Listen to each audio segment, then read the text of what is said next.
누가복음 9장 57절에서부터 62절까지 신약 108페이지입니다. 누가복음 9장 57절로 62절까지 제가 봉독하겠습니다. 길 가실 때 혹이 여짜오되 어디로 가시든지 저는 좋으리이다. 예수께서 가라사대 여도 굴이 있고 공중에 새도 집이 있으되 인자는 머리 둘 곳이 없도다 하시고 또 다른 사람에게 나를 조치라 하시니 그가 가로되 나로 먼저 가서 내 부친을 장사하게 허락하옵소서. 가라사대 죽은 자들로 자기의 죽은 자들을 장사하게 하고 너는 가서 하나님의 나라를 전파하라 하시고 또 다른 사람이 가로되 주여 내가 주를 쫓겠나이다마는 나로 먼저 내 가족을 작별케 허락하소서. 예수께서 이르시되 손에 쟁기를 잡고 뒤를 돌아보는 자는 하나님의 나라에 합당치 아니하니라 하시니라. 아멘. 할렐루야.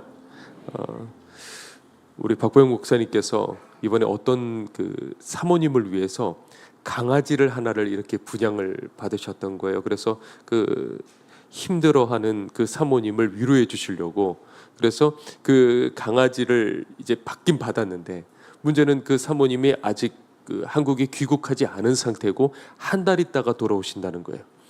그래서 그 강아지가 어디로 가겠어요? 그렇죠. 그래서 1층으로 얘가 내려왔는데 그 분양해 주는 데서 2달을 넘겨야지. 그러니까 얘가 이제 2달짜리인 거예요. 그래서 얼마나 얘가 이제 귀여운지 요만한 거예요. 그런데 잘 때 이렇게 봤는데 이렇게 그 바구니라고 해야 될까? 조그만 계집 같은 거 있지 않습니까? 거기에 이렇게 쏙 들어가가지고 얘가 이렇게 자고 있는데 어떻게 자냐면 이렇게 사람처럼요 하늘로 이렇게 누워가지고 그리고 이렇게 다리를 다 떨어요. 이렇게 떨면서 자는데 여보 저거 자고 있는 거 맞아? 자는 거 같아. 눈이 감겨 있어. 그런데 하늘을 향해서 이렇게 배를 올려놓고 이렇게 자고 있어요.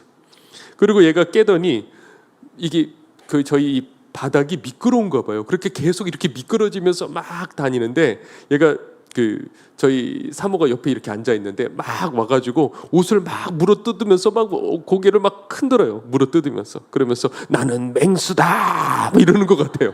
얼마나 귀여운지 모르겠어요. 그래서 이 한 달 있다가 얘를 이제 보내줘야 되는데 그 사이 이제 정 붙을까봐 그런 걱정이 있어요. 저도요 어렸을 때 겁 없던 시절이 있었어요. 저도 제가 이렇게 얌전해 보이지 않습니까? 그런데 저 그렇지 않았어요. 어렸을 때 그 사촌 동생이랑 같이 이제 그 집에 이제 놀러 갔어요. 그래서 걔네랑 같이 이제 세발 자전거를 타고 이제 어른들은 이야기하고 있는 사이에 우리 나가자 해가지고 그 세발 자전거를 타고 그리고 종횡무진 그냥 앞으로 막 달렸어요.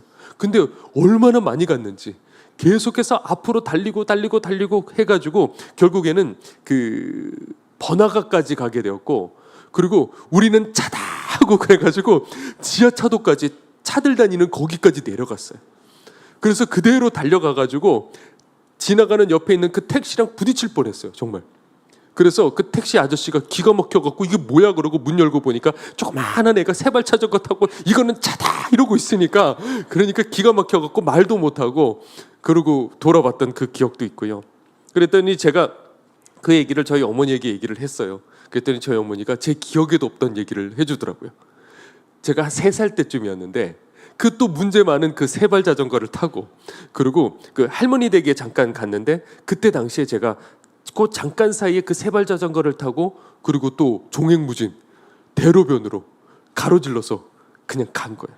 근데 가다가 보니까 그 마침 덤프트럭이 하나 그렇게 정면으로 달려오고 제가 그 덤프트럭으로 정면으로 맞닥뜨려갖고 네가 이기냐 내가 이기냐 해가지고 그리고 했는데 다행히 그 운전사가 그걸 알고 급브레이크를 밟아서 제 앞에 딱 섰어요. 그래서 그거를 할머니가 마침 그걸 보고 기가 막혀가지고 저를 데리고 왔던 그 얘기도 해주더라고요. 그러니까 겁이 없으니까 제가 차라고 생각을 하고 그러고 그렇게 달렸던 저도 설교를 하려고 그냥 있는 거 없는 거 다 짜내서 여러분들에게 얘기하는 거예요. 아, 저 목사님은 저렇게 개구쟁이였구나. 그렇지는 않았어요, 여러분들. 그런데 어쩌면 우리도 그럴 수 있지 않을까 그런 생각을 해봐요. 겁이 없으니까 그냥 앞을 향해서 그냥 살아가는 거예요. 인생 20살, 40, 50 계속해서 나이가 종횡무진 그저 앞을 향해서 달려가는 거예요. 많은 사람들이 제대로 된 그 믿음이 없는 채로 그 세발 자전거 믿고 내가 믿는 이 믿음 믿고 그리고 심판대 앞을 향해서 달려가는 그런 제 어린 시절 같이 그렇게 제 눈에는 보여요. 도무지 그것이 아니라고 말을 해줘도 설마 내가 그래도 지금 이 자리에 내가 교회를 나왔고 예배를 드리고 있는데 설마 내가 지옥 가겠어라는 그 생각이 너무 깊이 꽉 하고 박혀 있는 거예요. 그리고 그걸 믿음이라고 착각한 채로 살아가니까 그런 사람에게 바른 믿음을 심겨주려고 하면 먼저 어떻게 되겠습니까? 아닌 믿음을 가지고 지옥 가는 믿음을 가지고 가는 그 사람에게 바른 믿음을 심겨주려고 하면 어떻게 되죠? 그 잘못된 믿음을 먼저 뽑아내야 되는 거예요. 그런데 지금까지 신앙생활을 열심히 한 사람일수록 그 잘못된 믿음을 뽑기라는 것이 어려운 거예요. 그걸 인정한다는 것이 어려운 거예요. 왜 그러냐면 그렇게 돼버리면 지금까지 내가 살아왔던 이 모든 노력들은 물거품이 된다는 걸 알기 때문에 그걸 인정하지 않고 그냥 살아가는 거예요. 자, 오늘 이 본문은 그 설교 시간에 잘 다뤄지지 않는 얘기일 거예요, 아마 여러분들. 이 이야기는 뭐냐면 이 본문 앞에 이런 말씀으로 시작돼요. 예수님께서 예루살렘으로 올라가시기로 굳게 결심하시니라. 그래서 예루살렘을 향해서 이제 십자가 지시면서 십자가 지시러 이제 올라가시는 그 상황에 세 사람이 저 주님의 길을 함께 따라가겠습니다. 저도 따라가겠습니다 했던 그 세 사람의 그 에피소드예요. 한 사람이 먼저 비장한 마음을 가지고 주님께 이렇게 얘기합니다. 주님께서 어디로 가시든지 저는 따르겠습니다. 찬양 가사 같죠, 그렇죠? 주님께서 어디로 가시든지 저는 따르겠습니다. 아마 이 사람 진심이었을 거예요. 어떤 기적을 봤을 수도 있고 그리고 어떤 뜨거운 말씀들을 가지고 이 마음이 막 달아올랐을 것 같아요. 그런데 주님께서 이렇게 말씀하시죠. 여우도 굴이 있고 공중에 새도 집이 있으되 인자는 머리 둘 곳이 없도다. 그렇게 말씀하셨어요. 자, 지금 이 사람은 뜨거운 마음을 고백을 했어요. 그런데 주님께서는 뭐라고 말씀하시냐면 지금 현실에 너에게 일어날 일들을 얘기하셨어요. 현실적인 얘기. 지금 이 사람은 예수님과 함께하고 싶었어요. 그런데 주님께서는 뭘 건드리셨냐면 이 사람의 숙소를 건드리셨다고요. 왜냐하면 사람의 이 믿음, 이 진짜 믿음은 뜨거운 고백에서 드러나는 것이 아니라 숙소에서 드러나는 거예요. 내가 어디 있느냐. 우리도 주님 처음 만났을 때 끝까지 함께 하겠다고 결단한 적 있으시죠? 그렇죠? 그런데 주님께서 여러분들의 그 안락을 편안함을 건드리셨을 때 그때 여러분들은 어떠셨습니까? 내 시간 그리고 내 돈, 자녀 계획, 내 평판 이런 것들이 흔들릴 때 우리들은 과연 어떻느냐라는 거죠. 그럴 때 우리들이 어디든 가겠다. 그때 우리들의 결심이 약해지는 거예요. 박보영 목사님께서 생일을 피하시는 이유가 있어요.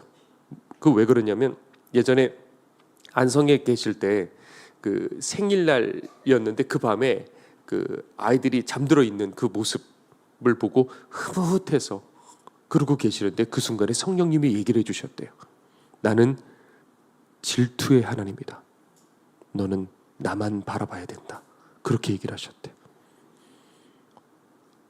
내가 목양해서 길렀던 그 아이들이 죄에서 회개하고 주님께로 돌이키고 보기만 해도 행복하고 아들 같아 보이고 그런데 흐뭇했던 그 시선 가지고서도 나는 질투의 하나님이다. 그렇다고 한다면 그 이하의 다른 것들은 하나님은 어떻게 보실까? 이런 생각들이 드는 거예요.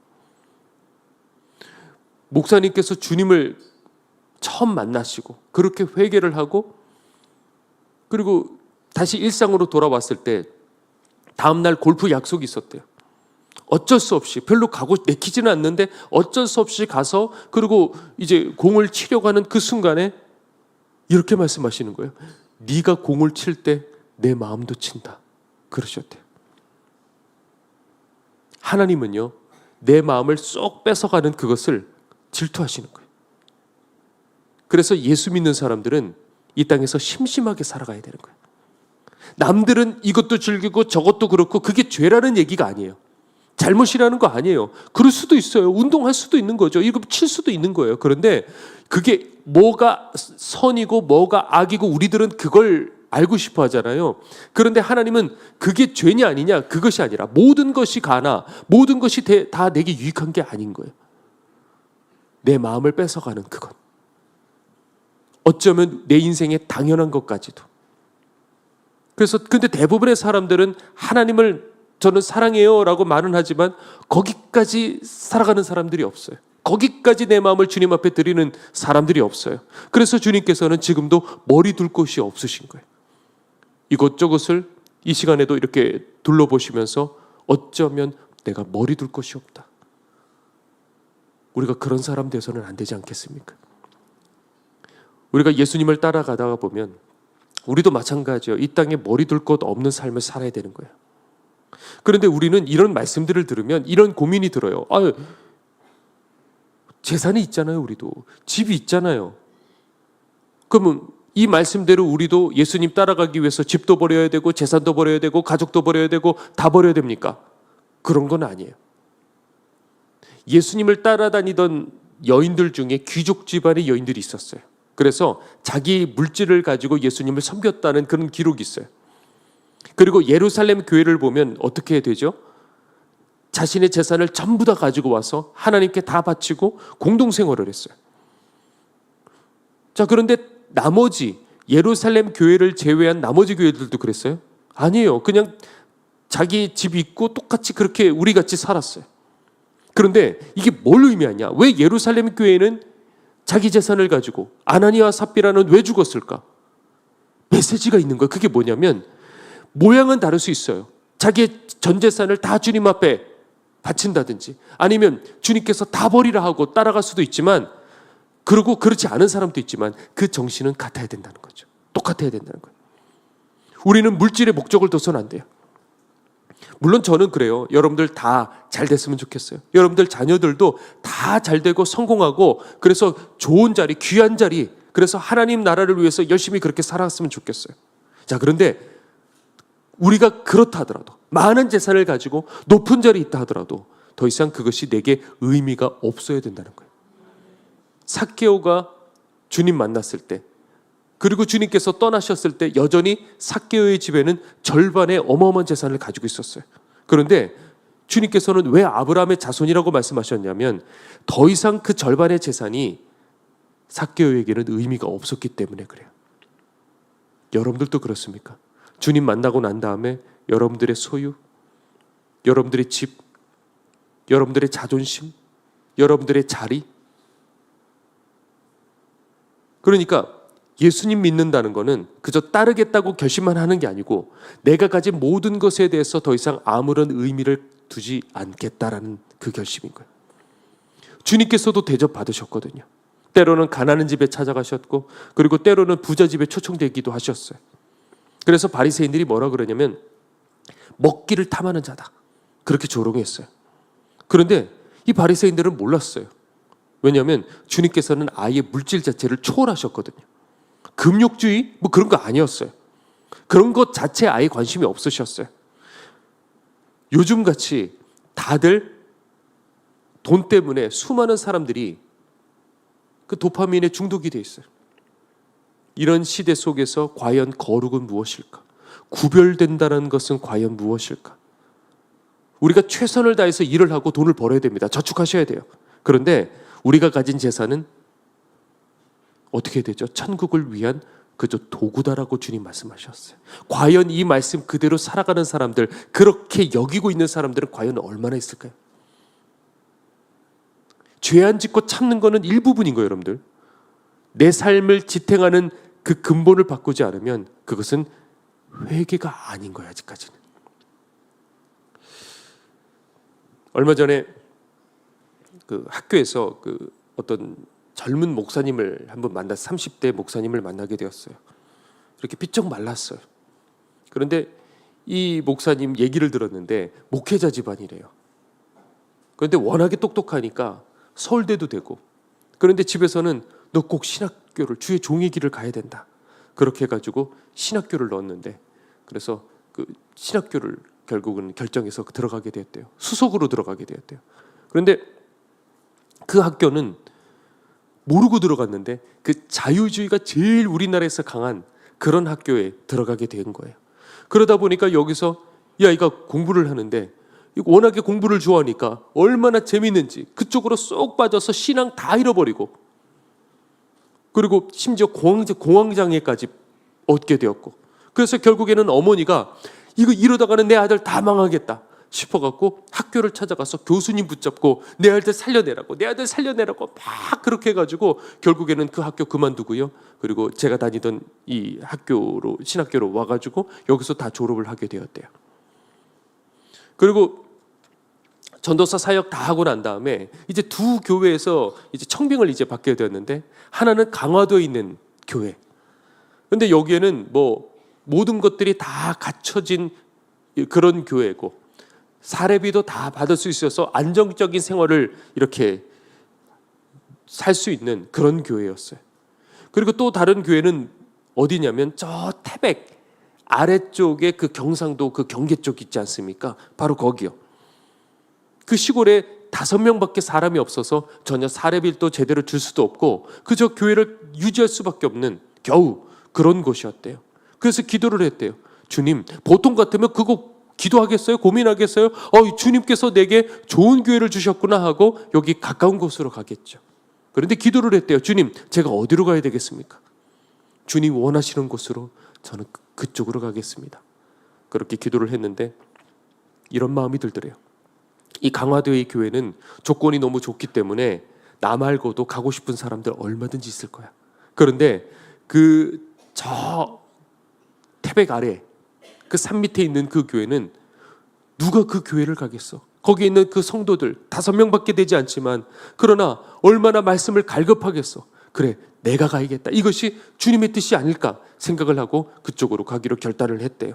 근데 막상 가고 보니까 기가 막히더래요. 교회 주변에 온갖 쓰레기 산더미 같이 이렇게 쌓여서 하루에 그걸 혼자서 다 치우셨대요. 그런데 하루에 쓰레기가 5톤씩 나온대요. 그래서 주민들이, 옆에 있는 그 마을 사람들이 여기 쓰레기가 잔뜩 쌓여 있으니까 여기 감히 무슨 교회가 있을 거라고 생각도 못했대요.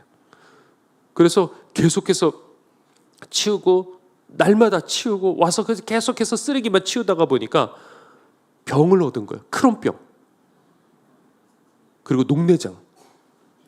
그래서 3달에 한 번씩 그 젊은 목회자가 서울로 와가지고 그렇게, 이게 완치도 되지 않는데 이 병 둘 다 그저 그냥 평생 가지고 가는, 관리해야 될 그 불치병에 걸려 그렇게 치료를 받는, 그런데도 단 한 번도 이분 불평하지도 않고, 목사님 보험돼요. 보험이 돼서 얼마나 감사한지 모르겠어요. 사도 바울도 육체 가시를 얻었는데 이는 약한 데서 온전하여짐이라. 그럴 것 같지 않아요? 하나님, 나 순종했는데 왜 이런 병을 얻어요? 그것도 간지 얼마 되지도 않았는데 어떻게 이럴 수가 있어요? 그런데 오히려 이것 때문에 제가 더 주님을 의지하게 되었어요. 그런데 그러다가 5명밖에 없는 그 교회, 도시에서 한 성도가 왔대요. 그런데 이분이 멀쩡하지 않는 거예요. 백혈병에 걸렸어요. 시한부 6개월 판정을 받았어요. 이제 곧 죽는다고 했는데, 이제 내가 어차피 죽을 거 고향으로 가자 해서 고향으로 이제 내려온 거예요. 그래서 큰 교회를 갔대요. 그랬더니 당신 장례 다 치르려면 우리 너무 힘들다. 상처를 받고 이분이 결국에는 이 교회로, 조그만 교회로 찾아오게 된 거예요. 그리고 여기서 그렇게 간절히 기도를 하다가 그 백혈병이 완치 판정을 받게 됐다는 거예요. 여러분들 한번 생각해 보셔요. 하나님 과연 무엇을 보셨을까? 그 목회 중에 5명에서 8명으로 늘었대요. 그런데 그 목회 중에 이 지금 곧 죽을 이 사람이 치료된 이 한 영혼이 살아난 이것 때문에 이 목사님은 어떤 생각을 했겠어요? 만약에 내가 그때 내가 가지 않았더라면, 목회자 없는 그 교회로 남아 있었다라고 한다면 이분이 과연 여기 올 수 있었을까? 한 영혼이 치유가 되고 한 영혼이 이 일들을 통해서 살아나게 된 거예요. 이게 하나님의 방식인 거예요. 그런데 제가 이분을 이제 학교에서 만났잖아요. 근데 마침 우리 길튼교회 청년들이 이제 이 교회로 7월 달에 가기로 돼 있어요. 그래서 며칠을 가서 다 치우고 이렇게 청소하고 돕고 전도하고 섬기기로 돼 있는데 마침 만나고 보니까 우리 길튼교회 청년들이 가기로 돼 있어요. 얼마나 감사한지요. 그래서 저희가 다음 주 이제 맥주감사주일인데 이렇게 개척교회들을 여럿 이제 보내가지고 거기서 섬기고 세우고 치우고 전도하고 그걸 하려고 해요. 그리고 그래서 맥주감사주일에 이제 우리 선교지 그리고 곳곳에 있는 선교지와 이 개척교회를 도우려고 하니까 여러분들도 함께 꼭 그렇게 기도해 주셨으면 좋겠어요. 자, 그다음 두 번째 사람이에요. 이번에는 주님께서 먼저 이 사람에게 말씀하셨어요. 나를 따르라. 뭔가 괜찮았나 봐요. 뭔가 제목이 됐나 봐요. 그런데 이 사람이 잠깐 머뭇대더니 이렇게 말해요. 주님, 나로 먼저 가서 내 아버지를 장사하게 허락하옵소서. 당시 장례 풍습대로라고 한다면 아직 아버지 안 돌아가신 것 같아요. 제가 보기에. 왜냐하면 장례 중인 아들이 집에서 떠나서 길거리에 배회할 수가 없어요. 그 당시에는. 감히 생각도 할 수가 없는 상황이에요. 그러니까 위독하시거나 뭔가 좀 안 좋으신 그 상황이겠죠. 그런데 나로 먼저 가서 아버지를 장례 치르게 하여 주시옵소서. 아직은 아니에요. 나로 먼저. 이 먼저라는 이 단어요. 주님, 저 안정되고 나서 열심히 할게요. 아이들 크고 나서 내가 주님 앞에 헌신할게요. 빚 좀 갚고 나고 내 상처가 좀 정리되고 나면 그때 가서 내가 최선을 다할게요. 그러니까 마귀들은요, 우리들에게 노골적인 어떤 죄로 유혹하기보다는 잘 무너지지 않는 사람들은 어떻게 하느냐, 이렇게 현실적인 대안을 먼저 주고 이것부터 먼저 너 해야 돼. 이게 지금 너에게 더 급해. 이렇게 하는 거예요. 그래서 내 인생의 결정적인 그 순간을 우리들은 놓치게 되는 거예요. 우리는 말로는 주님이라고 말해요. 그것은 어쩌면 우리들에게는 종교적인 호칭밖에 되지 않는 거예요. 그런데 정말 주님이라는 것은 어떻게 아느냐? 내 삶의 순서가 무엇인지를 보면 알 수가 있는 거예요. 그래서 주님께서 이렇게 말씀하시죠. 죽은 자들로 자기의 죽은 자들을 장사하게 하고 너는 가서 하나님의 나라를 전파하라. 살면서 아버지 공양하는 것보다 더 큰 게 없는데 편찮으신 아버지. 그런데 이렇게 말씀하셨다고 한다면 그 이하의 말씀들은 생각해보지 않아도 주님 과연 어떻게 말씀하실까? 차세자 전도사님께서 예전에 이런 얘기를 하셨대요. 이 땅의 것은 아무것도 아니에요. 꼭 면류관 받아야 돼요. 왜냐하면 이분은 여러 번 천국을 그렇게 가셨대요. 올라갔다가 내려오셨다가 천국의 많은 것들을 그렇게 보셨대요. 그러니까 보고 또 보고 하다가 보니까 이 땅의 것들이 아무것도 아닌 거예요. 꼭 면류관 받아야 돼. 꼭 면류관 받아야 돼. 그 얘기를 박 목사님께 항상 강조를 하셨대요. 그냥 가서는 안 된다. 면류관 받아야 된다. 그리고 자신의 몸을 아끼지를 않았대요. 정말 혹살 정도로 남들을 위해서 그렇게 살았는데 그때 당시에 이제 이루리 집에 사람들이 오고 암에 걸린 사람 오고 심지어는 죽은 사람도 살아났대요. 네. 기가 막혀 그런 것들 보면. 그런데 그렇게 했을 때 그게 그냥 이루리 집에서 그런 기적이 일어났다? 절대 그렇지 않아요. 이유가 있었어요. 이렇게 얘기를 하시더래요. 이게 비결이에요. 하나님의 역사가 일어날 수 있는 비결이에요. 그게 뭐냐면 옥합을 깨트려야 돼요. 하나님의 기적이 일어나려면 잘 들으셔야 돼요. 옥합을 깨트려야 돼요. 그런데 어떤 사람들은 왔어요. 본인의 몸이 죽어가고 있어요. 그러면 가족들이 데리고 오잖아요. 그런데 아무도 옥합을 깨트리지를 않더래요. 이게 뭐 단순히 헌금이다 이런 말이 아니라 옥합을 깨트리지를 않는데요. 그러니까 차전도사님이 안 되니까 이 사람을 살려야 되니까 몰래 차전도사님이 옥합을 깨트리셨대요.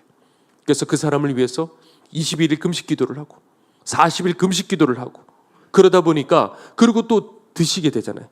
당 수치가 그렇게 올라가고 몸이 죽어가고 이가 빠지고 그리고 결국 일찍 돌아가셨어요. 그런데도 그 다음 사람이 오면 또 옥합을 깨트리는 거예요. 자기 몸을 아끼지 않았대요. 그래서 50대 초에 세상을 떠나셨어요. 여러분들 그렇게 되는 거예요. 하나님 나라를 알게 되면 이 땅의 것들을 그렇게 중요하게 여기지 않아요. 오늘 이 마지막 세 번째 사람 얘기도 같은 건데 나를 따르라 그러셨더니 이렇게 대답하죠. 주여, 제가 주님을 따르겠습니다마는 그런데 그 전에 먼저 가족들과 작별 인사를 허락하게 하여 주시옵소서. 그러자 주님께서 또 뭐라 그러시냐면 손에 쟁기를 잡고 뒤를 돌아보는 자는 하나님 나라에 합당치 아니하니라 그렇게 얘기하셨어요.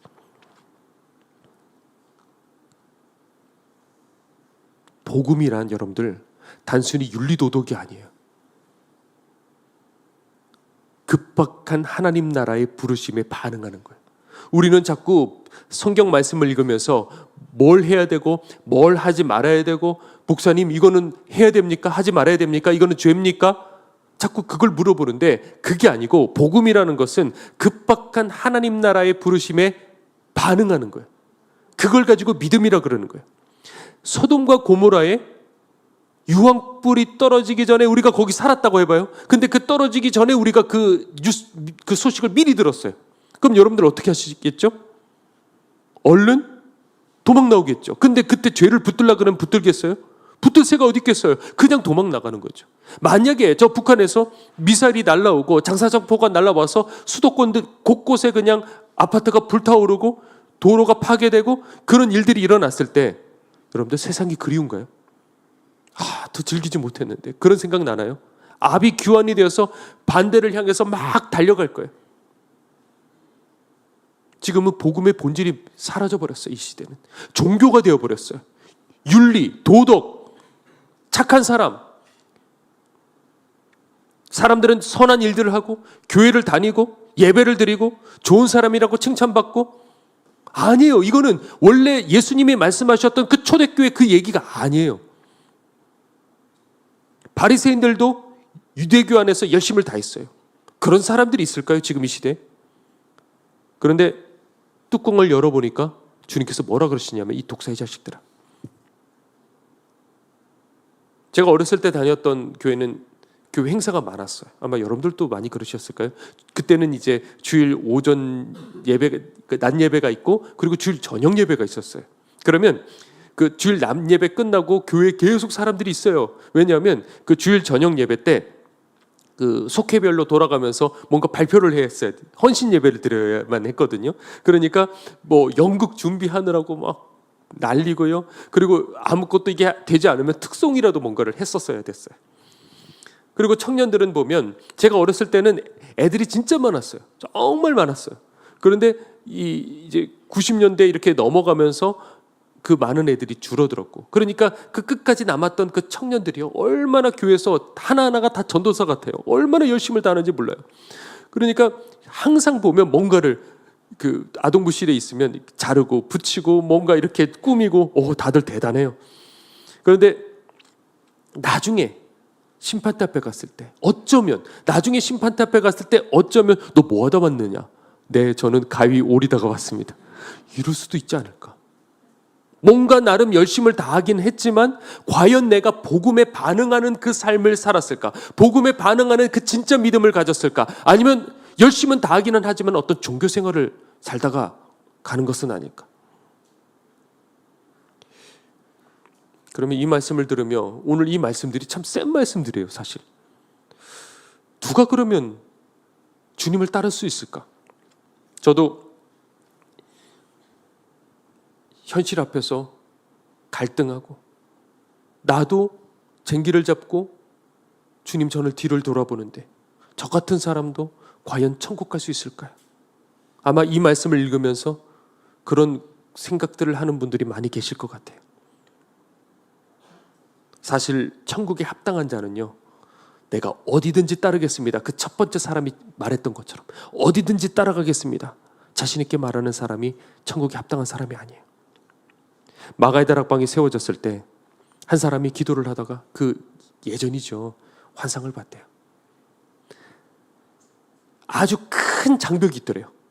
깎아지르는 그 장벽이 있는데 그 장벽 너머에 천국이 있더래요. 그 환상을 보는 순간에 알겠더라고요. 저것만 넘어가면 그 뒤에 천국이 있대요. 그래서 수많은 사람들이 달려가서 그 장벽을 넘으려고 달라붙어서 기어오르기 시작하는 거예요. 막 기어오르는데 그 장벽이 너무 이렇게 높으니까 떨어지는 거예요. 또 떨어지고 수많은 사람들이 올라가다가 떨어지고 또 올라가다가 떨어지고 그리고 어떤 사람은요, 다른 사람 다리 붙잡고 같이 떨어지고 그런 장면들이 다 보이더래요. 그런데 아무도, 그 수많은 사람들이 이 장벽을 넘어가는 사람이 단 한 사람도 없었대. 그때 딱 한 사람, 그 장벽을 넘어가는 사람이 있었대. 어떻게 넘어갔냐? 어떻게 넘어간지 아실까요? 다들 위를 쳐다보고 그걸 넘어가려고 올라가는데 이 장벽 아래 조그만한 구멍이 하나가 있더래요. 조그만한 문이. 그래서 그 눈에 띄지 않는, 사람들이 보지를 못하더래요. 그 조그마한 그 구멍에 짊어진 것들을 다 내려놓고 자신의 몸을 웅크리고 바닥에 기어서 겨우 그 몸이 그렇게 지나간 딱 한 사람. 그러면서 주님의 음성이 들리더래요. 마지막 세대에는 이와 같이 자신을 낮추고 겸손한 자만이 좁은 문을 발견해서 천국에 들어갈 수 있다. 그렇게 얘기하시더래요. 여러분은 그 문 발견하셨습니까? 다윗이 왕이 되었을 때예요. 사울의 집안이 이미 다 몰락했어요. 이 고대 왕권이 바뀌었다. 그러면 이전 왕조에 남은 사람들은 어떻게 되죠? 위험한 존재가 돼요. 언제 반란의 명분이 될 줄 모르기 때문에 그 씨를 제거해 버리게 되는 거죠. 다윗이 왕이 되니까 이 신하들에게 질문했어요. 사울의 집에 아직 남은 자가 있는지 한번 찾아봐라. 이 명령이 떨어졌을 때 이 사울 집안의 사람들이 살아남아 있었다고 한다면 어떤 생각이 들겠죠? 우리 이제 죽었구나. 드디어 올 게 왔다. 그때 찾은 유일한 사람이 요나단의 아들 무비보셋이었어요. 로드발이라는 곳에 숨어 있었대요. 그런데 어릴 때 유모가 이 아이를 안고 도망가다가 그만 이 아이를 떨어뜨렸대요. 그래서 두 발이 다 절개되었어요. 그리고 지금까지 비참하게 살았어요. 아무도 없는 그곳에 비참하게 그렇게 살다가 이제 나 죽었구나. 얼마나 불행해요. 침을 꿀떡 삼키고 그리고 왕 앞에 서 있는데 다윗이 그때 뭐라고 말했죠? 그 첫 마디가 뭐죠? 무서워하지 마. 내가 너의 아버지 요나단으로 말미암아 내가 너에게 지금 은총을 베풀겠다. 그리고 날마다 아침 식사를 함께 하기로 했어요. 굳이 왜 이렇게 했을까요? 굳이 사울 왕가 왜 살려뒀을까요? 어쩌면 이 무비보셋의 얼굴에서 사랑하던 요나단의 얼굴이 보인 것이 아닐까요? 자기를 희생하면서까지 그 성난 그 사울 왕 아버지의 소나기에서 다윗을 지켜주고 자신은 거름이 되어 죽어갔던 그 요나단이요. 그런 것처럼 이런 생각이 드는 거예요. 하나님께서는 더럽기 짝이 없는, 오늘 이 말씀 앞에 부족하기 짝이 없는 이 우리 얼굴 속에 아들 예수님의 모습을 보고 있는 것 아닐까. 아들이 왜 죽은지 아시는 거예요, 하나님은. 그러니까 우리가 이렇게 더럽고 천국에 합당하지 않다는 걸 우리가 아는데도 불구하고 하나님은요, 지금 여러분들 보시면서 너무 좋으신 거예요. 이 자리에 있다는 이 사실로 너무 좋으신 거예요. 아들이 보이니까, 아들 예수님이 보이니까. 그러자 무비보셋이 이렇게 말하죠. 이 종이 무엇이기에 죽은 개 같은 나를 돌아보시나이까. 이게 짠하잖아요. 자기를 뭐라고 그래요? 죽은 개래요. 죽은 개. 왕이 너무 무서우니까 자기를 죽은 개라고 불러요. 두 달이 전에 자신의 모습이 너무 처량하니까 자기를 죽은 개라고 얘기해요. 감히 왕 앞에 자격 없다는 것을 알기 때문에 자신을 죽은 개라고 지금 말하고 있는 거예요. 천국에 합당한 자는요, 자신 있게 내가 따르겠다, 모든 걸 다 버리겠다, 그런 사람이 아니고요, 자신이 자격 없다는 걸 정말 깨닫고 바닥까지 깨지는 그 사람이에요. 그때 비로소 주님께서는 못자국 난 그 손을 내미시는 거예요. 비로소 그때 십자가를 붙드는 거예요. 십자가를 만나는 거예요. 그 따스한 손길을 경험한 사람만이 어떻게 되느냐, 목숨 걸고 끝까지 따라가는 거예요. 그 사랑받고 끝, 이런 말이 아닌 거예요. 끝까지 우리들은 따라가야 되는데 우리 힘으로 우리들의 결단으로 오늘 이 3명의 사람 따라가냐고요? 안 된다고요. 주님은 뒤돌아보는 그 발은 책망하셔요. 그러나 절뚝이 그 발은 버리시지 않으셔요. 우리도 결단해야 돼요. 주님, 저 부족하고 연약해도 결심할게요. 절뚝여도 끝까지 따라갈게요. 울면서도 끝까지 따를게요. 이 부족한 나 지켜주시옵소서. 그렇게 따랐던 제자들도 다 그렇잖아요. 욕심이 있었어요. 자기 연민에 빠졌고요. 좌절했고요. 배신했고요. 넘어졌고요. 제자들도 다를 거 없었어요. 오늘 이 3명의 제자, 그리고 12제자, 그리고 우리들 뒤로 안 돌아보셨어요? 쟁기를 잡고? 다른 걸 먼저 삼지 않으셨어요? 걸리지 않은 사람 없다고요. 우리도 다 마찬가지라고요. 그런데 주님께서 이 사람들이 뭐가 다르냐? 그거 잘못이라고 하면 뒤도 안 돌아보고 돌이켰어요. 왜 그러느냐? 이 12제자들은 처음에 다 버리고 시작했기 때문에 그래요. 버리고 시작한 것과 버리지 않고 시작한 것은 다른 거예요, 여러분들. 믿음이 무엇인지 여러분들 아셔야 돼요. 그저 주일이 되어서 교회에 나오는 이것이 믿음이 아니고 예수님을 따르기 위해서 내가 천국 가기 위해서 내 모든 것들을 다 버린다는 거예요. 그런데 그렇게 버리고 나니까 망할 것 같잖아요. 그런데 알게 된 게 한 가지가 있어요. 다른 것들을 다 대가로 치르고 난 다음에 알게 된 그건 뭐냐? 어느 순간 주님께서 내 삶에 쑥 하고 들어오신 거예요. 주님 없이는 설명할 수 없는 인생이 되어버린 거예요. 주님이 죽으시니까 나도 죽는 것 같아요. 주님이 사시니까 나 세상 다 가진 사람인 것 같아요. 그렇지 않은 사람, 다 버리지 않은 사람은 이걸 결코 할 수가 없어요. 아무리 백날 교회를 다니고 직분을 가지고 목사가 돼도 소용이 없는 거예요. 왜? 내 마음속에 아직 버리지 않고 있으니까. 재산을 버리라는 얘기가 아니에요. 내 마음속에 이건 다 이제 의미 없는 거예요. 나한테는 더 이상. 그렇게 하고 살아가는 거예요. 제자는 완벽한 사람이 아니에요. 제자는 뭐냐? 방향이 정해진 사람인 거예요. 제가 이야기하고 말씀 정리하죠. 초대교회 성도들도 그랬어요. 믿음이 무엇인지 그 시절까지는 오해하지 않았어요. 예수님 믿기 위해 다 포기했어요. 가족도, 직장도, 건강도, 미래도 다. 그리고 핍박을 피해 카타콤으로 들어갔어요. 초대교회 시절에 카타콤에서 지금까지 발견된 시체만 10만여 구래요. 300년 동안 그 핍박 속에서 최소한 10만 명의 사람이 햇볕 보지 못하고 거기서 죽었어요. 10평 정도의 좁은 공간에서 400명이 찬송했대요. 우리 감사한 거예요, 여러분들. 이곳에서 예배 드리는 것 감사한 거예요, 여러분들. 감사할 줄 알아야 돼요. 전염병이 돌잖아요. 거기에 있던 사람들의 3분의 1이 죽었대요. 그 좁은 공간에. 병원이 어디 있어요? 어떻게 치료받을 수 있어요? 어떤 분이 성지순례를 했는데 가이드가 이렇게 얘기를 해줬어요. 이 안에서 태어나서 이 안에서 죽는 거예요. 많은 사람들이.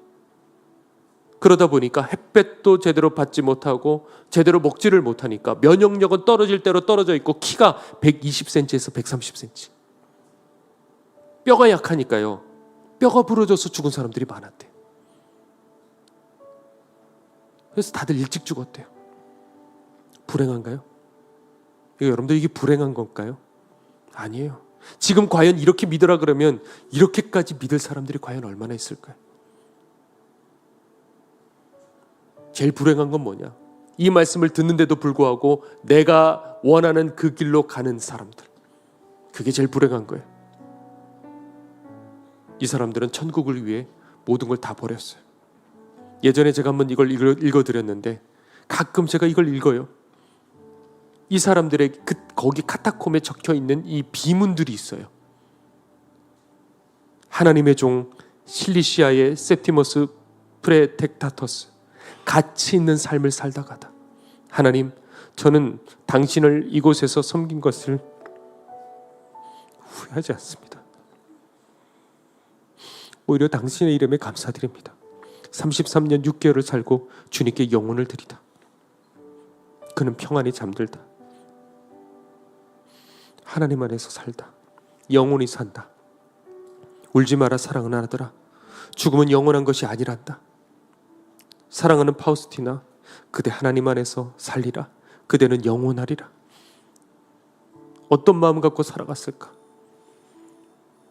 이제 막 교회가 세워졌어요. 그런데 얼마 되지 않아 로마의 핍박을 받게 되었어요. 네로 때, 그리고 AD 90년 때, 도미티안 때 정말 상상할 수도 없는 그런 핍박들이 일어나기 시작했어요.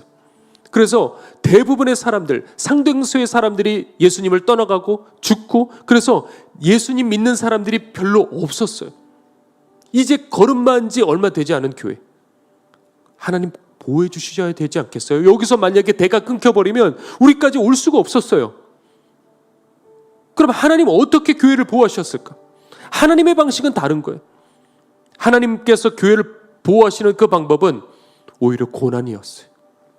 그 속에서 아무리 목 놓아 그 사람들은 기도했어요. 10년을 기도했어요. 20년을 기도했어요. 100년을 기도했어요. 그러다가 사람들이 죽어갔어요. 그런데 그 수백 년간 하나님께서는 그 사람들 건져주시지 않으셨어요. 만약에 하나님 얼마나 어떤 마음이실까? 울면서 하나님, 요한계시록에 보세요. 그 사람들의 그 순교자들의 그 눈물과 그 피를 하나님 기억하신다고 되어 있어요. 그런데 어떤 마음이실까? 견딜 수 없는 그 마음. 내가 내려가야지. 내가 내려가야지. 우리 인간의 마음이시라 하면 얼마나 그 마음들로 견딜 수 없을까? 그런데 만약에 하나님께서 못 참으시고 그들에게 성공을 주셨다. 대형교도 만들고 넓은 주차장도 그렇게 만들고 애들을 위해서 좋은 교육시설들 그렇게 다 만들고, 그리고 목회자들 딱 봤을 때 예수 믿으면 저렇게 성공하는 거구나, 잘 되는 거구나, 그런 분위기를 만들어 주셨다고 한다면 후대 사람들은 예수 믿는 게 이런 거구나. 그런데 이 사람들이 예수님 믿고 난 다음에 주어지는 건 단 하나도 없었어요. 오로지 예수님만 사랑했고, 그래서 말씀에만 순종했고, 그리고 하나님 나라에만 소망했어요. 그래서 예수 믿는 것이 무엇인지를 뒤따라오는 사람들도 오해하지 않도록 하는, 이것이 하나님께서 교회를 지키시는 방식이셨던 거예요. 우리는 뭐죠? 우리 뭐 바라고 있는 거죠? 우리가 오늘 이 자리에 앉아 있지만 우리 정말 그 초대교회의 그 진짜 믿음 맞을까요? 어쩌면 우리가 기독교라는 이 거대 이 종교 속에서 언급은 하고 있고 동일한 성경은 가지고 있어서 우리가 정말 그 진짜 믿음을 가지고 천국 갈 거라고 생각하십니까? 어쩌면 다를 수가 있는 거예요. 저는 그것을 여러분들 깨트리기 위해서, 눈을 뜨게 하기 위해서 오늘 이 자리에 서 있는 거예요. 하나님은 여러분들 사랑하셔요. 좌절하지 마세요. 요나단의 얼굴을 떠올리며 무베보셋을 끝까지 지켜줬던 그 다윗처럼요, 하나님께서는 지금요 우리들의 얼굴 속에 그 골고다 언덕을 향해 결심하시고 올라가신, 그리고 끝내 십자가에 못 박혀 죽으신 예수님의 얼굴을 지금 떠올리시며 여러분들 바라보고 계시는 거예요. 그러니 우리들도 포기하지 마세요. 그 사랑을 아는 사람, 그 십자가 아는 사람들은요 끝까지 자신을 다 드리고 그 길을 걸어가는 거예요. 이 십자가의 비밀을 여러분들 제발 눈을 떠서 봤으면 좋겠어요. 오늘 이 시간 여러분들의 눈을 뜨게 해주실 줄로 믿습니다. 우리 함께 우리 찬양 드리고, 그리고 우리 뜨겁게 기도하도록 하겠습니다.